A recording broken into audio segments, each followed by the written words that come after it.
Eu estava pensando esta semana e eu fiquei achando interessante. Está lá em João capítulo 14, versículo 8 e versículo 10. João 14, versículo 8 ao versículo 10. Disse-lhe Filipe: Senhor, mostra-nos o Pai, é o que basta. Disse-lhe Jesus: Estou há tanto tempo convosco e não me tendes conhecido, Filipe? Quem me vê a mim vê o Pai. E como dizes tu, mostra-nos o Pai. Não crês tu que eu estou no Pai e que o Pai está em mim? As palavras que eu vos digo, não as digo de mim mesmo, mas o Pai que está em mim é quem faz as obras. Então foi um diálogo bastante incisivo, né? Num pedido tão assim simplório de um dos discípulos de Jesus: mostra-nos o Pai. E Jesus dá uma resposta tão incisiva, dizendo: poxa, mas eu estou convosco o tempo todo e não me conhece, não me vê? Não é possível? Poxa, abre o olho, fica esperto. E aí eu fiquei pensando sobre isso. E a gente tem discutido muito nesses últimos tempos, sobre a necessidade da doutrina, da teologia, o estudo sistemático das doutrinas bíblicas. Nós precisamos conhecer a palavra. O conhecimento bíblico é poderoso. Diga comigo, o conhecimento bíblico é poderoso. Você concorda com isso? Quem concorda com isso? Amém? E por essa razão, irmãos, muito importante para a nossa vida. Por ser poderoso, ele é extremamente importante para a nossa vida.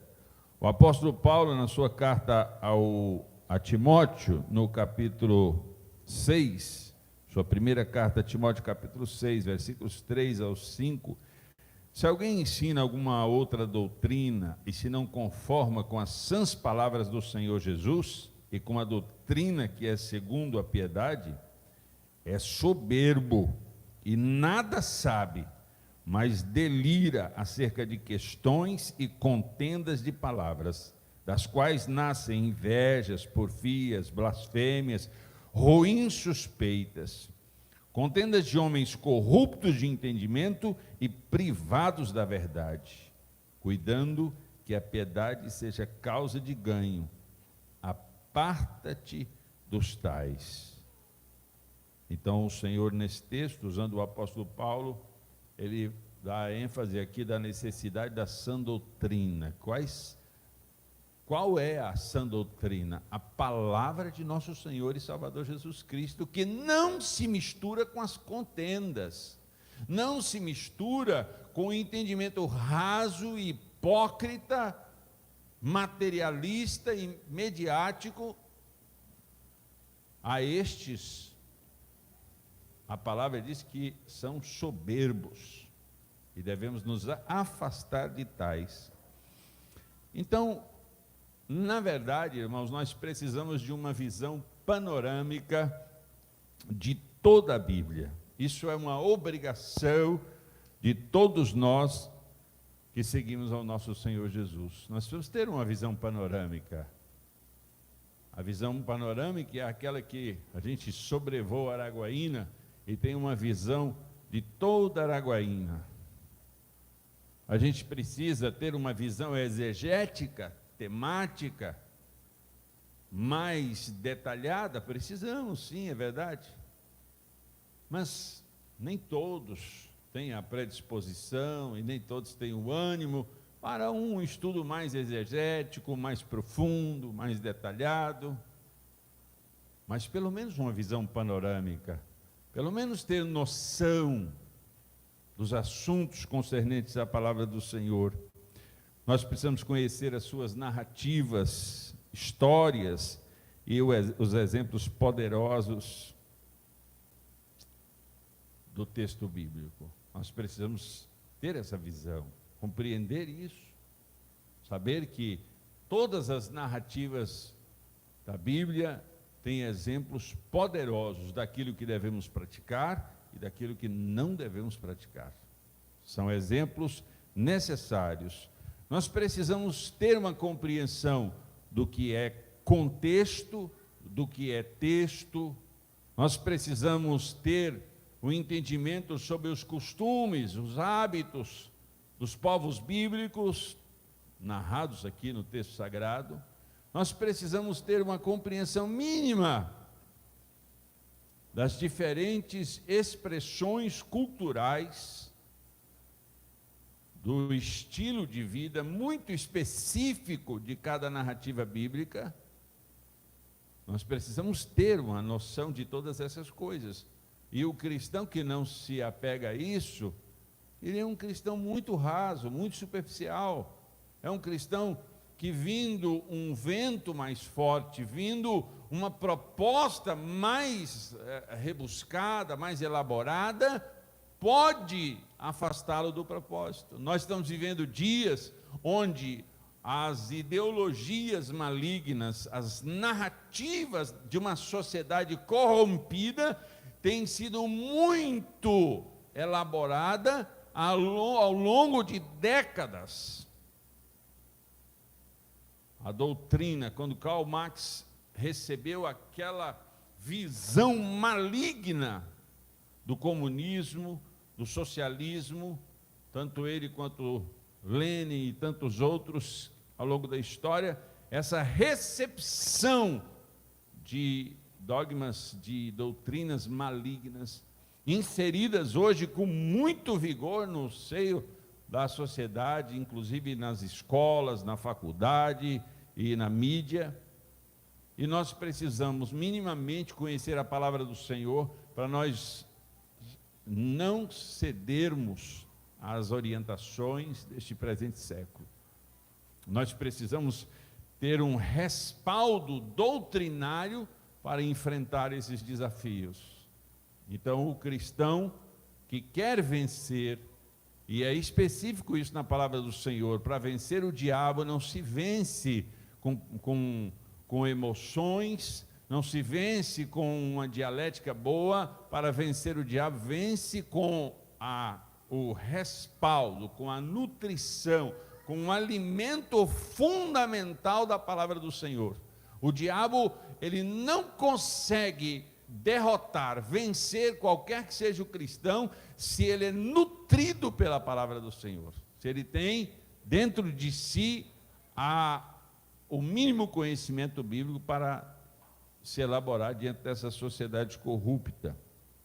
Então, nós precisamos fazer distinção, ao olhar para o conceito bíblico, para os ensinamentos bíblicos, nós precisamos de fazer distinção entre expressões culturais, costumes de povos, dos ensinamentos objetivos doutrinários. Nós precisamos ter essa percepção e nos curvar diante da palavra do Senhor para não sermos vencidos. Eu sempre gosto de dizer nas minhas conversas, e hoje são cada vez menores, mais resumidas, eu sempre digo que eu não preciso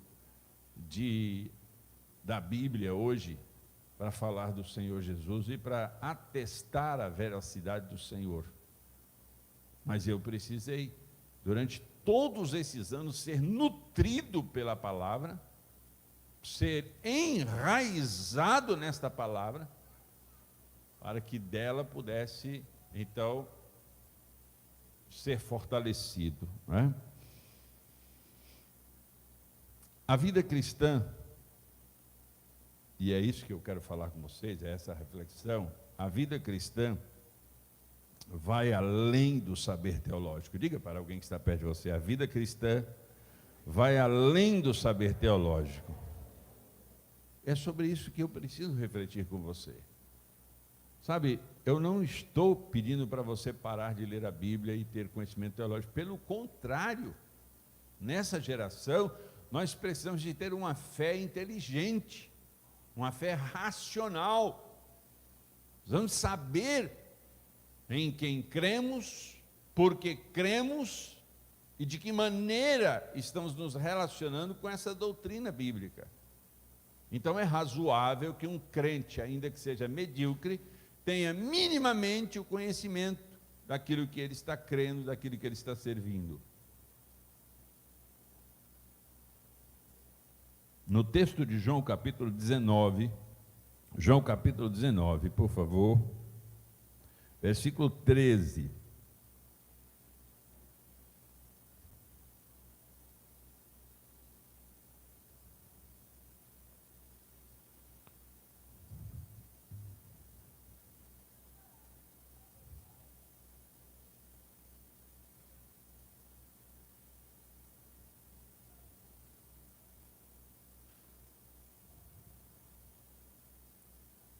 Não, desculpe.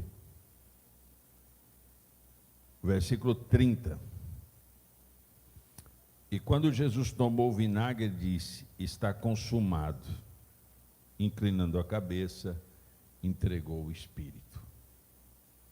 Ali. E quando Jesus tomou o vinagre, disse: está consumado. E inclinando a cabeça, entregou o Espírito. Esta foi a última ação, o último ato de Jesus antes da morte. E o que nós conseguimos ver neste ato? Nós estamos vendo a essência de Jesus vindo à tona. Nós estamos vendo aquilo que ele é, que ele sempre foi e que sempre será, vindo à tona naquela hora. A missão dele estava chegando ao final, a proposta de Deus para a vida dele, naquela missão de sacrifício, estava chegando ao final. E o que ele faz? Ele inclina a cabeça e adora o Senhor, entregando o seu Espírito.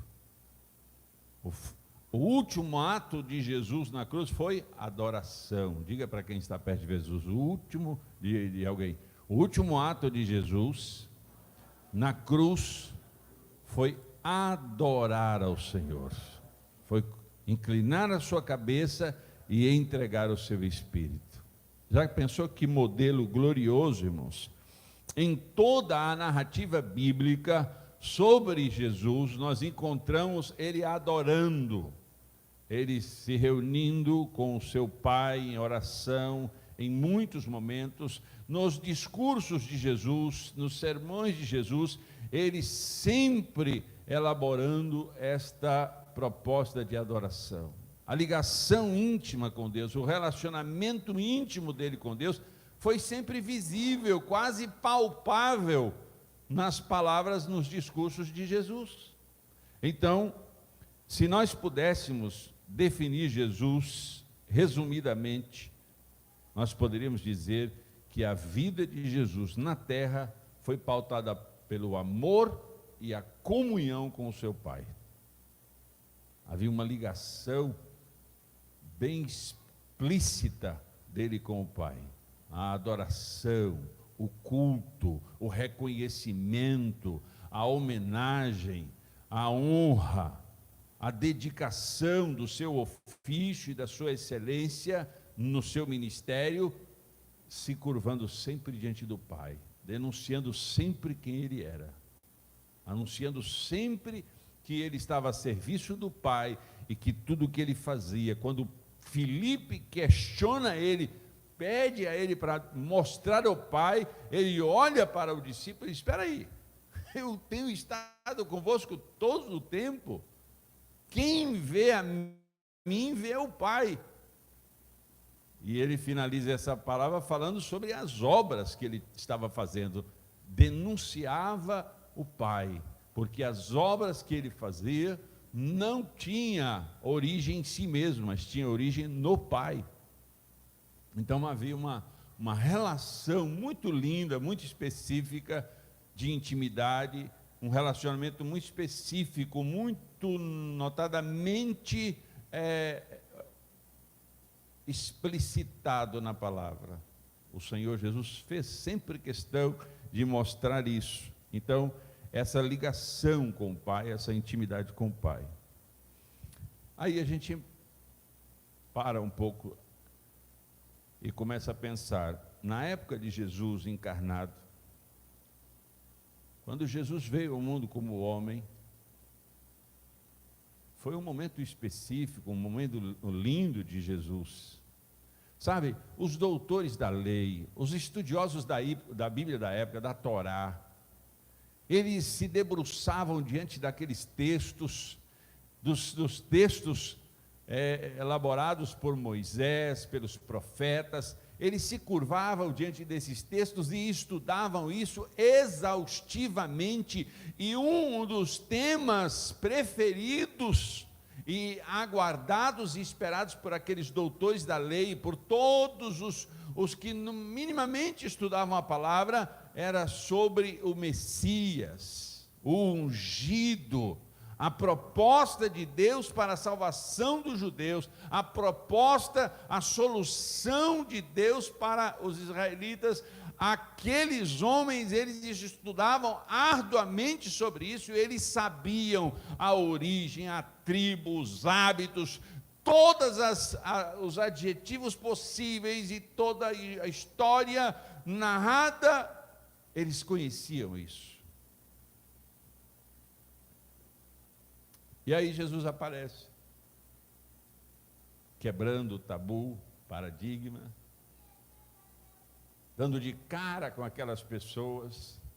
Sabe, muitos daqueles doutores da lei, muitos daqueles estudiosos, conversaram com ele, ouviram a voz de Jesus, questionaram Jesus, ouviram as respostas de Jesus, mas não o conheceram.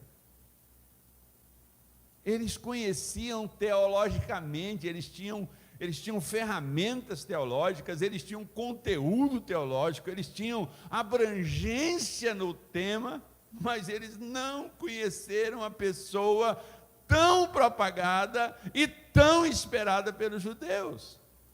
Jesus chegou, nasceu onde foi publicado. O próprio profeta Miqueias fala isso: e tu, Efrata, posto que pequeno entre milhares, de ti sairá. O profeta Isaías, meu amado, desde o versículo do capítulo 40 até o capítulo 66, palavras que anunciavam a vinda do nosso amado Senhor Jesus Cristo, o Messias. Eles conheciam isso, e ele veio, e ele pregou, e ele orou, e ele curou, e ele falou, e ele discursou no templo, nas casas das pessoas. E aqueles homens não conseguiram ver, eles não conseguiram perceber. Eles tinham muito conhecimento teológico, eles tinham muito conhecimento doutrinário sobre aquele tema, e quando Jesus veio, eles não o conheceram. E eu vou dizer um negócio para vocês: o conhecimento tem a ver com relacionamento, tem a ver com emoções. Diga comigo: o conhecimento tem a ver com relacionamento, com emoções e com experiências. Esta que é a diferença. O relacionamento é neste ponto em que o som, o cheiro, o jeito, as qualidades ou os defeitos são realçados. É no relacionamento que a percepção, por conta da convivência, vai tendo ali a clara evidência de como é aquela pessoa, quais são suas respostas, quais são as nuances, qual é o temperamento, qual é o seu cheiro, qual é a sua proposta. Então o relacionamento, ele provoca isso. As emoções são os sentimentos e a empatia, é essa interação entre alma e espírito. Num relacionamento, as emoções afloram. Você se alegra, você sorri, você sente uma euforia, desejo de abraçar, desejo de se afastar de abraçar. Você tem essa percepção. No relacionamento, as emoções, elas surgem. Quando o Senhor Jesus estava andando com os seus 12 apóstolos, que convivência bárbara foi a de Jesus com os seus apóstolos. Quando Jesus estava lá no poço de Jacó, e eles foram comprar o alimento, e quando volta, depara-se com Jesus conversando com aquela mulher samaritana. Jesus conversando com uma mulher samaritana. Nós somos inimigos dos samaritanos. Eles não conheciam esse lado de Jesus. Ele estava mostrando algo que aqueles discípulos não conheciam.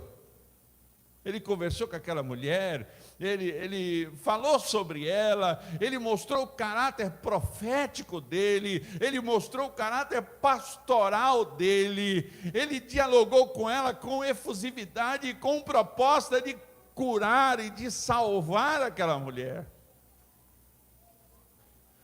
Aquela mulher, ela teve experiências, não foram teológicas, não foram doutrinárias, ela estava lá, ela vivenciou algo, ela sentiu emoções tão poderosas que nenhum daqueles discípulos tiveram naquele momento, até aquele momento. Você está entendendo o que eu estou falando? Então, no relacionamento, essas coisas são realçadas, essa empatia, essa interação. A experiência do relacionamento, ela é muito rica de ensinamentos. Na relação você aprende, pode ser osmose, simbiose, ainda que essas palavras na relação com Jesus, elas são um pouco estranhas, mas para uma compreensão maior, a gente pode dizer isso. Na relação com Jesus, nós vamos ter essa troca, fluir o que é raso, o que é leve, e buscar o que é poderoso, o que é nutritivo, atravessando a membrana, atravessando a superficialidade do relacionamento. Osmose.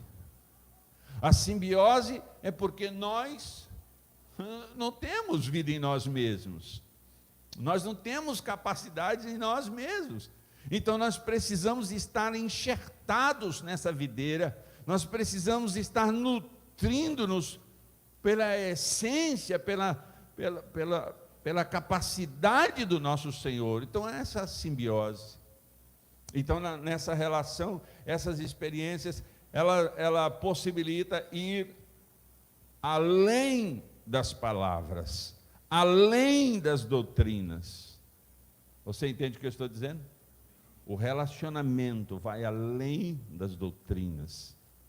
O relacionamento, irmãos, ele possibilita vivenciar uma relação e uma troca de informações muito reais na relação. Quando uma pessoa está namorando a outra, quanto mais conversa, mais coisas descobre, e conversa por carta, hoje é o WhatsApp, né? E a pessoa vai trocando informações e mais informações, mas, irmãos, nenhuma experiência, nenhuma situação dessa dá tantas respostas, tantas informações reais como o relacionamento se vive no dia a dia. Vamos comprar, vamos no supermercado, vamos na feira, não, eu quero essa roupa, eu quero aquela, né? Você nunca tinha visto a sua namorada alterar a voz, né? E você nunca tinha visto seu namorado ficar bravo, e daí a pouco essas coisas vão aparecendo na relação. E você vai descobrindo quem é essa pessoa de verdade.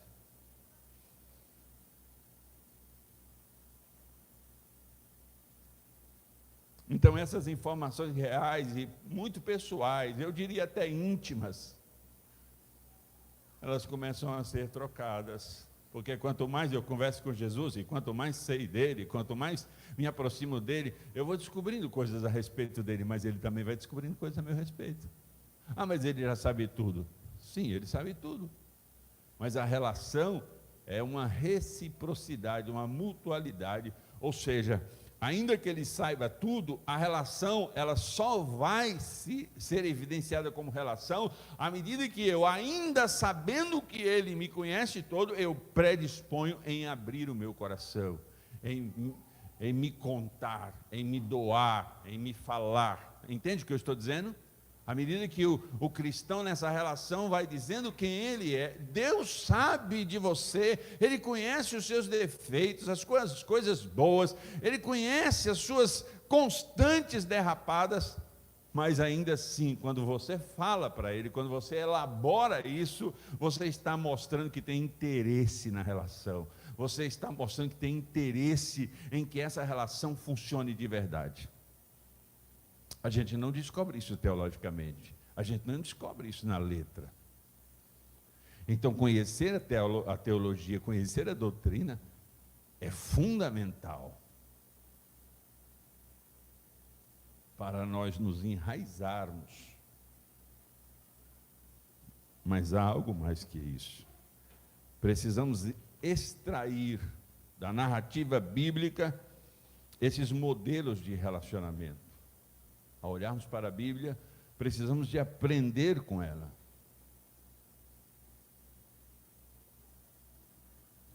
Nós estamos vivendo uma época, irmãos, de muitas informações. São muitas informações. É o TikTok, é o Instagram, é o Facebook, é o YouTube, tem um meio mundo de sites e de tantas coisas, e as pessoas entram em tudo e veem tudo, se cadastram em tudo, ouvem palavras de pastores daqui de pertinho, e ouvem palavras de pastores da Conchinchina. São muitas as informações, e vão entrando. São importantes essas informações? Você precisa de conhecê-las? Até certo ponto, sim.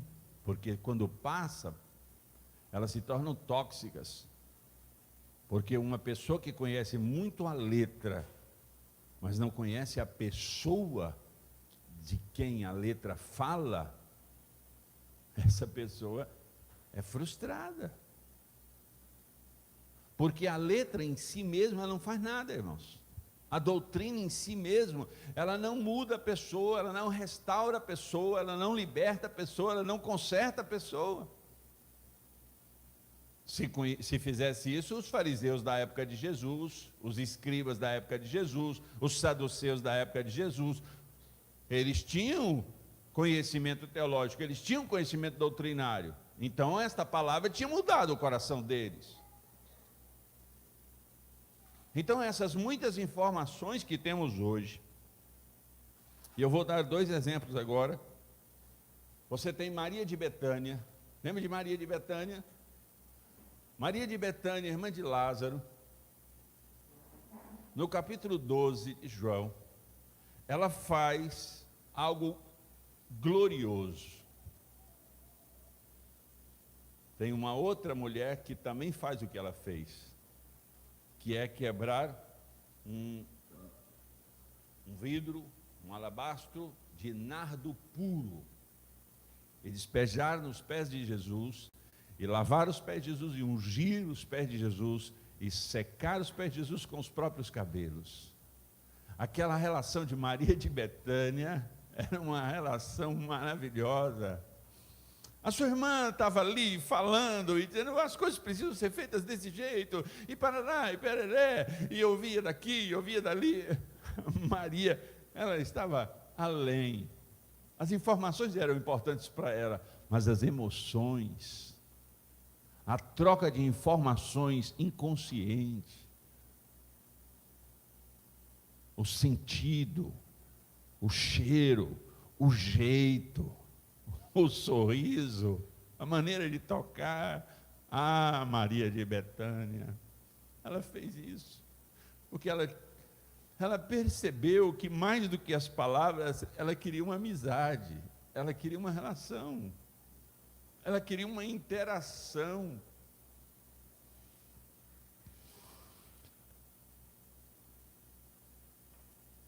Oh, aleluia.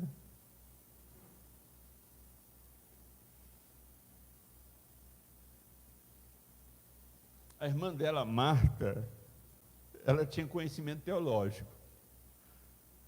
Quando no capítulo 11, Jesus se aproxima e vai conversando, e ele fala sobre a ressurreição, ela, sim, Senhor, eu sei, a ressurreição do último dia.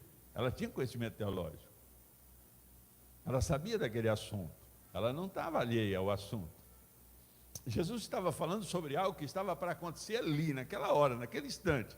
Era um momento específico para um milagre específico. Ele estava falando sobre isso e ela, não, Senhor, eu sei sobre teologia.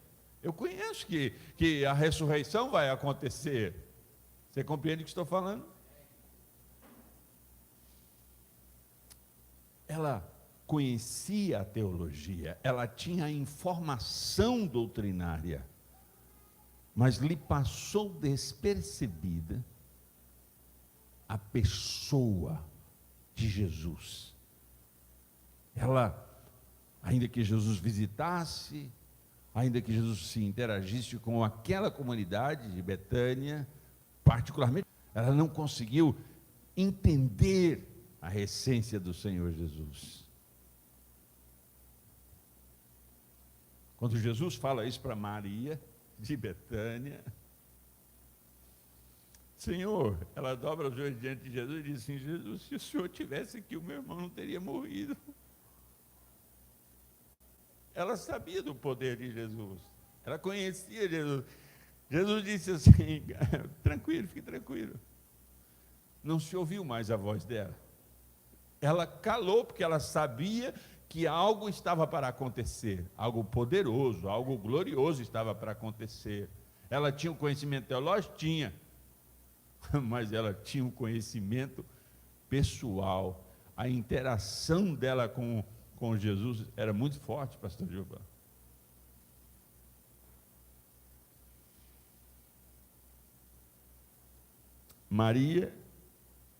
Marta, melhor dizendo, ela tinha um conhecimento teológico, mas não tinha intimidade para compreender aquele milagre que estava para acontecer. Tem um outro nome que vocês já ouviram falar sobre ele, Judas. Judas cria em Jesus. Judas sabia quem era Jesus. Só que ele idealizou, porque ele sistematizou a doutrina, a teologia que ele conhecia, e esperava que, do ponto de vista do conhecimento teológico que ele tinha, aquele Jesus pudesse cumprir com as expectativas que ele adquiriu pelo conhecimento teológico, que era a libertação de Israel. Então ele foi seguindo Jesus, e ele foi vendo muitas coisas acontecerem com Jesus, mas a mente dele, a alma dele, os sentimentos dele não foram conectados com a bendita pessoa de Jesus. Ele estava esperando que em dado momento Jesus arriliasse e batesse de frente com o Império Romano, para que fosse vencido aquele Império Romano e um reino, a exemplo do reino de Davi, pudesse existir novamente. Ele esteve com Jesus em várias ocasiões. Judas Iscariotes esteve com Jesus em várias ocasiões, viu milagres portentosos, gloriosos acontecendo, mas a mente dele estava tão cauterizada pelo conhecimento teológico e pela expectativa que o ensino lhe trouxe, que ele esqueceu. Ele se omitiu no relacionamento com Jesus. E sabe de uma coisa? Esse conhecimento de Judas a respeito de Jesus não foi o suficiente para mantê-lo no caminho da salvação. Porque o conhecimento teológico, o conhecimento doutrinário não é suficiente para manter você no caminho da salvação. Tem muitas pessoas que conhecem a Bíblia de trás para frente, conhece textos que eu fico até, eu como pastor, eu fico até envergonhado algumas vezes. A pessoa conhece tanto que eu falo, meu Deus do céu, tem que entrar na escola novamente.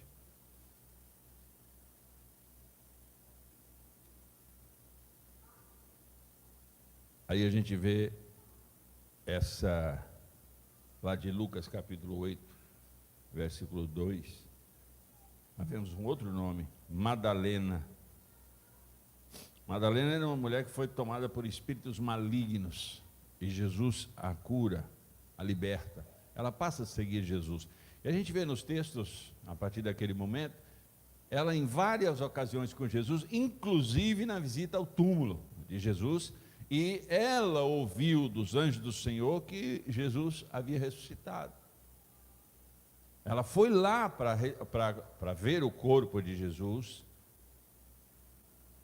Ela tinha conhecimento também teológico, porque os judeus, de forma geral, tinham conhecimento, eles estudavam a palavra.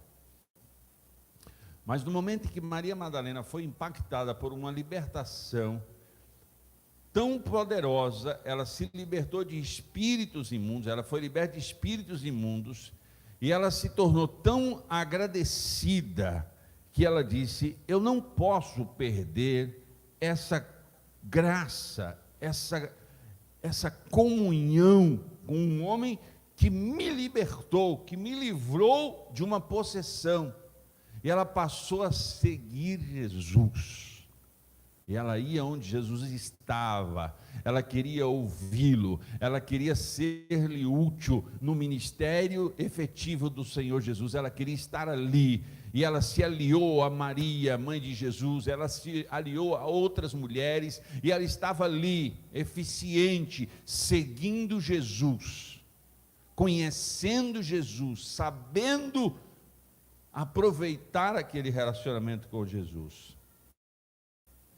Ela, o que a gente poderia dizer, sintetizar sobre Maria Madalena, é que ela reagiu à presença do Senhor e o seguiu. Não por conhecimento teológico, mas por experiência, pelo relacionamento que ela teve. A Maria de Betânia, a partir desse momento, não é o que a teoria diz, mas é o que eu vivencio, é o que eu sinto, é a minha experiência pessoal. A minha relação com Jesus é o som da voz de Jesus, é o cheiro de Jesus. Para uma pessoa que é só teórica, falar sobre cheiro de Jesus, som de Jesus, é algo assim quase de criança, né? É algo infantiloide, é que não cola. Você é um ser, não é um ser racional, porque você não está. Como é que você está falando de cheiro, de sentimento, de sons a respeito do mestre? Não é assim. Mas quem experimentou, quem ouviu, quem cheirou, quem interagiu, sabe do que eu estou falando, sim ou não? Quando você está de joelho dobrado lá no seu cantinho, você está dentro do seu carro dirigindo e coloca um hino para ouvir. Hoje eu ouvi músicas que eu não via há tempo. Entrei no templo, dobrei os meus joelhos. Hinos maravilhosos de outras décadas. Hino do Carlinhos, Meu Primeiro Amor, Palácios. Letras fabulosas, a lagriminha escorreu. Por quê? Porque eu lembro do meu relacionamento com Jesus naquela época. Porque eu lembro da minha interação com Ele. Eu sei disso, eu experimentei isso. Eu orei por pessoas e elas foram curadas instantaneamente. Eu ministrei a palavra desse mestre para pessoas que estavam destituídas de qualquer coisa, e elas foram vivificadas, elas foram curadas, elas foram transformadas, elas mudaram a sua história de vida.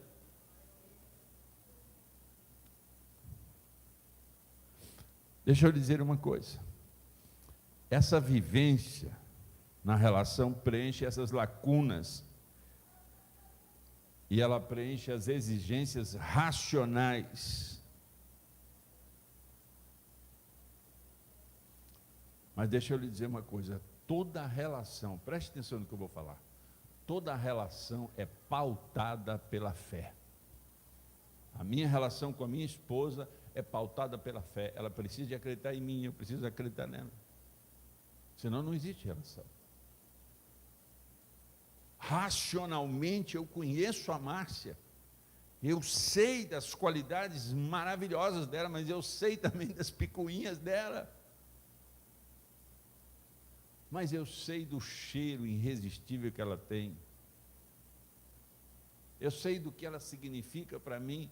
E ela pode me irritar o dia inteiro, mas se ela me der um sorriso naquele dia, toda irritação passou, acabou. Porque existe um relacionamento baseado na fé. Eu sei que quando ela sorri é porque a bola baixou e a coisa está no mesmo tom, está na mesma cor, está havendo sintonia. Entende o que eu estou falando?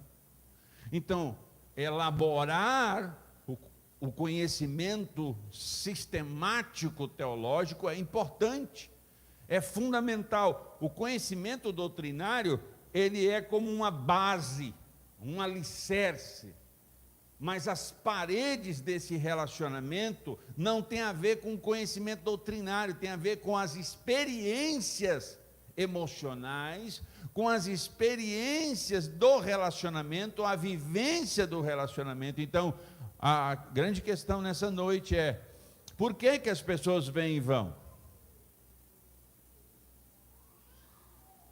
Por duas coisas óbvias. Primeiro, porque o relacionamento teológico, o conhecimento teológico delas é raso, muito raso, a ponto de não entender a veracidade e a seriedade do texto bíblico.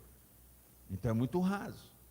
Segundo, elas não tiveram experiências poderosas para transformar as suas vidas. Porque não importa quantas vezes você errar, irmãos, não tem a ver com o seu erro. Você pode pecar 300 vezes, não tem a ver com o seu pecado, com a sua sujeira, tem a ver com a capacidade que você tem de se lavar, de você de se purificar, de buscar. Errei, mas eu vou me lavar de novo. Eu me sujei, vou me lavar.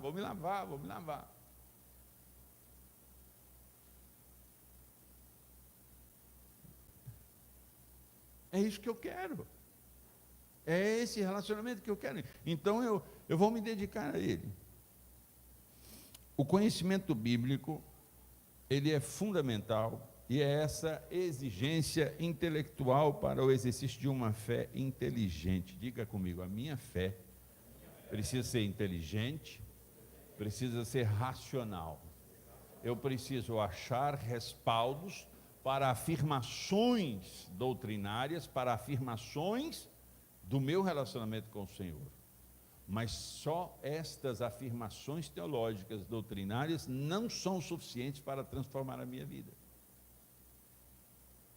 Elas são poderosas, elas são eficientes, mas elas não transformam as vidas das pessoas. Elas não modificam a vida das pessoas. Por isso que muita gente que ouve um pastor falando, ouve o testemunho de alguém, eles não compreendem o que nós estamos falando, porque não tem experiência, não sentiu o cheiro, não ouviu o som, não teve uma interação, não há uma ligação emocional, não há uma ligação de relacionamento poderoso. Então essas pessoas não conseguem detectar isso. Elas veem Jesus como uma história bonita, como um profeta de palavras poderosas e inteligentes, capazes, mas elas não têm noção do que nós podemos fazer. O Senhor Jesus disse assim: ei, eu estou convosco todos os dias. Eu estou convosco todos os dias. Significa o quê? Que eu vou comprar pão, Ele está comigo. Que eu vou jantar, Ele está comigo. Não importa. Jesus, obrigado, Senhor. Obrigado pelo livramento. Jesus, Senhor eu não sei se você já teve essa experiência de estar ouvindo um hino, e de repente começar a conversar com Jesus e falar: Jesus, mas o Senhor é tão lindo, tão maravilhoso. Olha que coisa. Senhor, como é que o Senhor deu essa letra gloriosa para essa pessoa?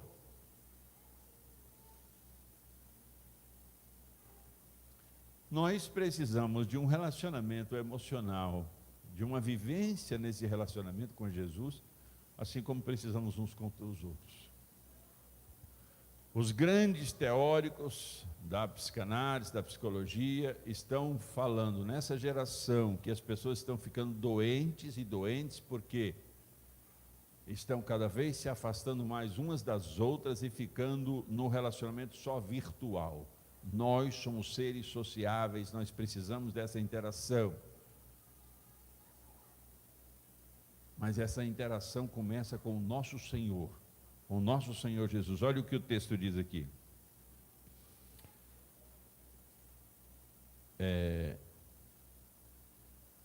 Está lá em Gálatas capítulo 2, versículo 20, o apóstolo Paulo faz essa afirmação. E a construção desse relacionamento é a experiência vivenciada, que gera mudanças reais, que impactam de verdade a nossa vida, né? Essa poderosa mudança que alcançamos, ela só é possível pela poderosa influência de Jesus. Deixa eu lhe dizer algo. Quanto mais, você está me ouvindo? Quanto mais próximos nós ficamos de Jesus, mais a influência dele sobre nós é real e poderosa. Portanto, quanto mais ficamos perto de Jesus, mais parecidos ficamos com ele. O jeito, o conhecimento, a interação, a adoração, os valores, os princípios do nosso Mestre Jesus, eles são transmitidos para nós. Ele é o maior influenciador que o mundo e o universo já viu. Ele influencia nós por suas palavras, por seu poder. Há um magnetismo na autoridade, não é na autoridade doutrinária, é na autoridade relacional. O Senhor Jesus se relacionava com o Pai, se relaciona com o Pai de maneira tão poderosa, que ele aceita uma missão extravagante, extraordinária, e ele aceita, nessa relação com o Pai, ter efetivamente uma relação com os humanos. Para ter essa relação, ele precisa se passar por humano. E ele nasce em Belém da Judéia, vive em Nazaré, depois muda para Cafarnaum, faz toda a sua trajetória terrena, humana, de relacionamentos, mostrando que ele, sendo humano, continuava adorando a Deus, continuava exaltando a Deus, continuava falando sobre Deus, e na última hora, na cruz, ele curva a sua cabeça e entrega o seu espírito ao Senhor. Na última hora, ele continuava adorando ao Senhor. As suas palavras elaboram a existência de Deus. Tudo pelo qual o Senhor Jesus trabalhou foi para conectar nós humanos com o Pai. Havia e há um relacionamento glorioso entre o Pai e o Filho, sim ou não? Essa mesma relação, na oração sacerdotal, ele diz, oh, aleluia, Pai, assim como eu e o Senhor somos um. Que relação gloriosa, irmãos. Porque nem o casado, irmão, a Bíblia taxa claramente que ambos devem deixar os seus pais e se tornar uma só carne. Há divergências e há contrapontos severos ao longo da caminhada.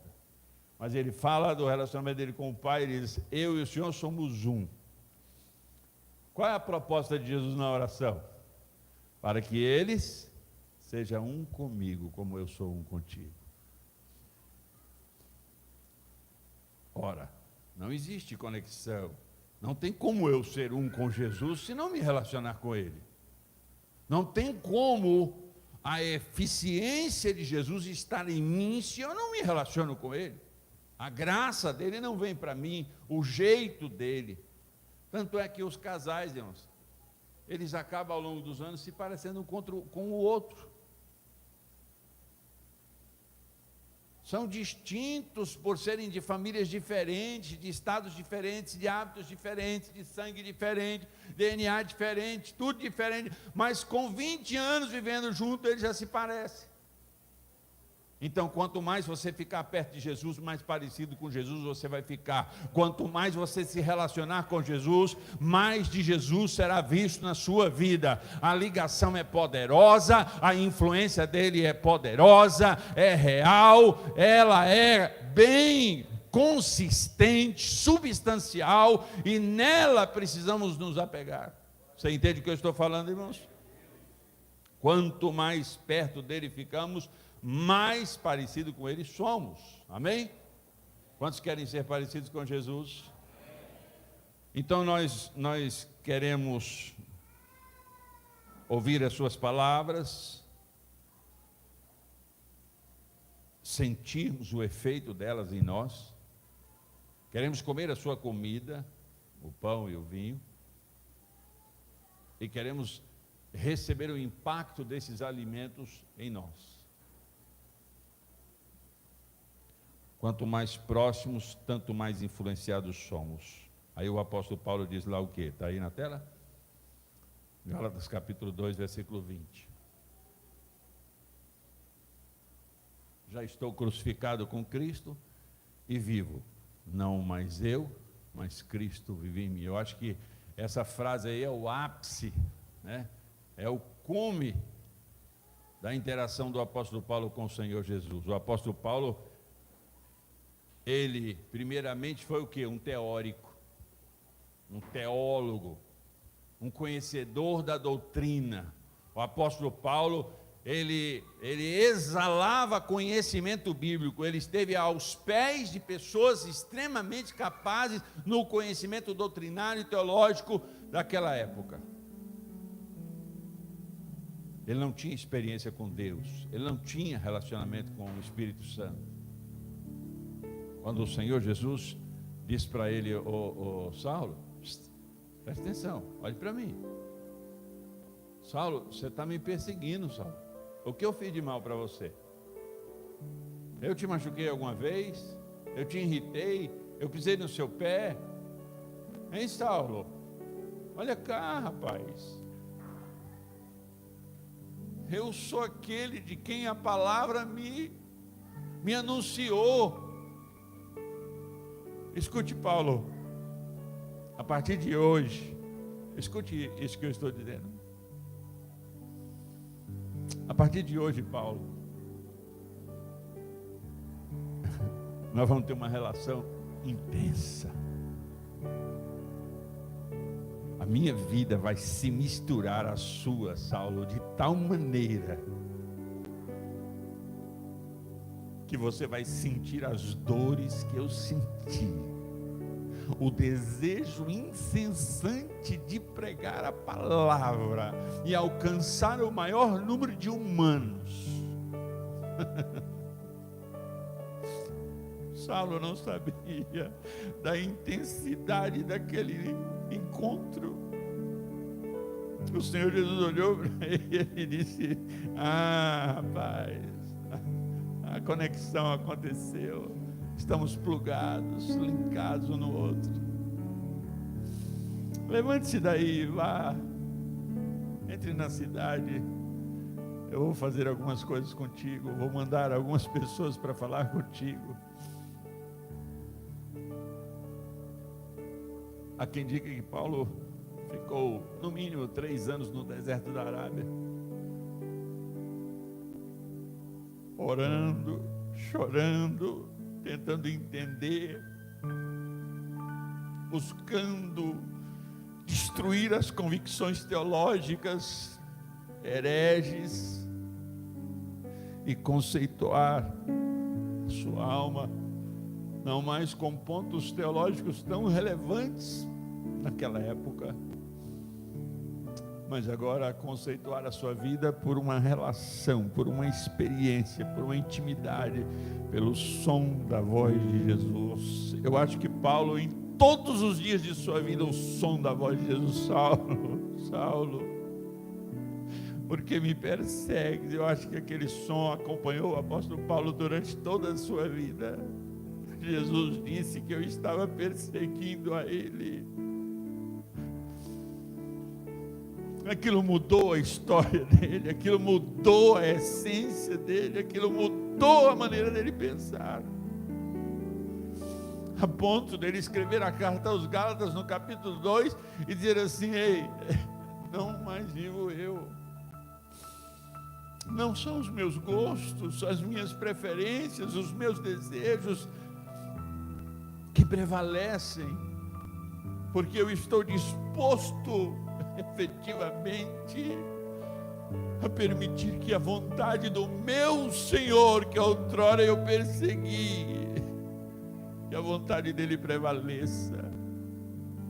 Não era mais um conceito, não era mais uma doutrina, não era mais uma teologia, mas era uma experiência pessoal, sons, emoções.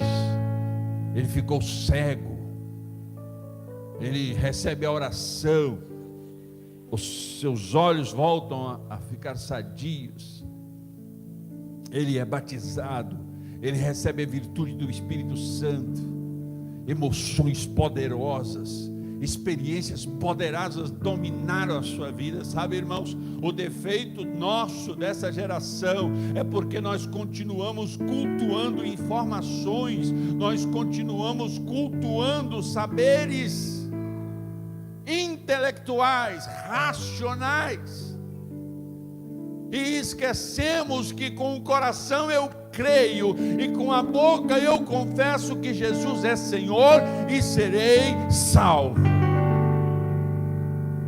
E esqueço que eu não tenho que explicar a teologia para Jesus, eu tenho que explicar a minha necessidade para Ele.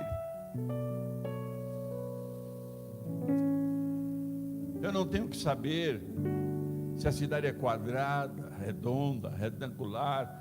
Eu não tenho que saber muitas coisas e muitas brigas teológicas de uma religião contra outra. A vida de Jesus na terra foi pautada por relacionamento e não ensino teológico. Saiba que eu não estou dizendo para você não estudar a doutrina. Eu estou dizendo que por mais que eu conheça a doutrina, se eu não tiver relacionamento, eu vou fazer como Judas Iscariotes, experimentar um monte de coisas, viver um monte de coisas e não conseguir sentir quem era Jesus. Eu vou fazer como Marta de Betânia, que recebeu Jesus em sua casa, que falou com Jesus pessoalmente, que ouviu a voz de Jesus pessoalmente, mas não o conheceu. Não teve a iniciativa de quebrar um alabastro de nardo puro, caríssimo, caríssimo. Ou seja, Maria abriu mão de valores materiais, de conceitos naturais, para se lançar aos pés daquele que preenchia o seu coração. Capítulo 12, no capítulo 11, Jesus tinha ressuscitado o seu irmão. Ela tinha visto, ouvido, sentido. Ela viu. Deixa eu dizer um negócio para você. Comece hoje e agora mesmo a desejar experiências, cheiros, sons, cores, risos, choros nessa relação sua com Jesus, porque se isso não acontecer na sua vida cristã, você está fadado a ser só um participante de uma comunidade religiosa. Você jamais será transformado, você jamais receberá Jesus no seu coração, porque não tem a ver com o que eu creio, tem a ver com o que eu vivo, tem a ver com o que eu permito me experimentar, com o que eu aceito dele em mim. Ele diz assim: vinde a mim, todos vós que estão cansados e sobrecarregados. Ele está dizendo assim: eu estou disposto a interagir com vocês que estão falidos e fracassados nas suas emoções e nos seus projetos pessoais. Eu estou disposto a entrar nessa relação. Você está disposto?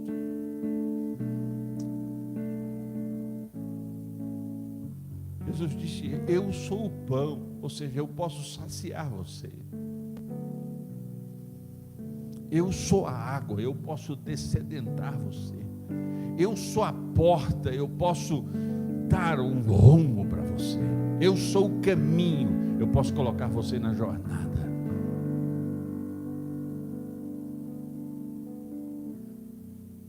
Nós precisamos dar esse salto por fé, irmãos. Nós precisamos aceitar essa incumbência do Senhor. Olha o que o texto diz: conheçamos o Senhor, esforçamo-nos por conhecê-lo. Tão certo como nasce o sol, ele aparecerá, virá para nós como as chuvas do inverno, como as chuvas da primavera que regam a terra. Oséias 6:3. Assim também o Senhor falou a Jeremias, no capítulo 29, versículo 13: buscar-me-eis e me encontrareis quando me buscardes de todo o vosso coração. A letra nos livra da ignorância e dos falsos ensinos. Diga comigo: a letra nos livra da ignorância e dos falsos ensinos, da falsa doutrina. Mas só o relacionamento gera mudanças autênticas na nossa vida.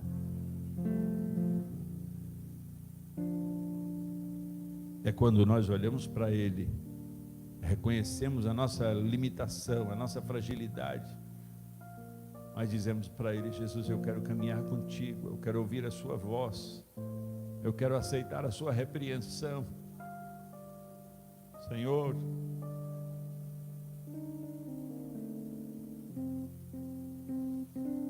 pega a vida de Pedro, irmãos, a história de Pedro. Pedro estava cheio de razões, uma força natural. Jesus disse tantas palavras duras para ele, o Senhor repreendeu ele. A relação de Pedro com Jesus foi uma relação de lixa grossa, de enxoa mesmo assim, de plaina. Pedro levou na convivência, na relação com Jesus, ele foi vendo Jesus fazer o milagre do vinho, o milagre dos peixes, o milagre do paralítico, o milagre do cego, o milagre do leproso. Ele foi vendo, isso foi glorioso e importante para ele, mas ele foi vendo coisas que as outras pessoas não viam, e ele foi se relacionando com Jesus de uma maneira tão gloriosa e tão específica, a ponto de, no final de carreira, segundo a tradição religiosa, quando foram crucificá-lo como mestre Jesus, ele disse: não, por favor, não faça isso,